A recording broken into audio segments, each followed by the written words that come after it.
Кариерно насочување представува субјективна и објективна самопроценка, информирање за можностите, носење на одлука, поставување на цели и спроведување на плановите. Мислам дека ова програма е баш целосна. Се анализиравме самите себе, како функционираме, како размислуваме, кои се нашите особени силни страни, кои се слаби страни.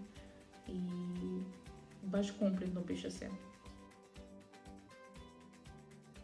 Кариерен план е всушност збир од сите вредности, искуства, вештини, одлуки и планови со цел стигнување до најврвната точка, а тоа е кариерата. Да се видиш себе си како личност, односно да видиш што се твоите способности и што ти можеш да направиш. Но најглавно мислам дека најглавното е што тебе те интересира и кон што ти имаш неизмерна љубов за да го работиш, бидејќи на крајот на денот ако немаш страст и љубов за тоа што сакаш да го работиш, ќе бидеш како робот од 9 до 5 што работи. Кариерен план е генерална зацрта на чекори кои треба да ги пресемеме за да стигнеме до одредена точка која посакуваме.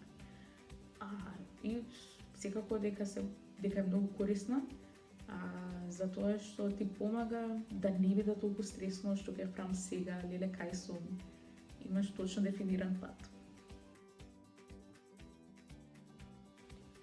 Јас отпрвен земав некои примери од луѓе кои ги знам, ги се распрашував, истражав и на интернет, како тие стигнале до таа точка, до таа кариера, до таа положба кај што јас сакам да стигнам.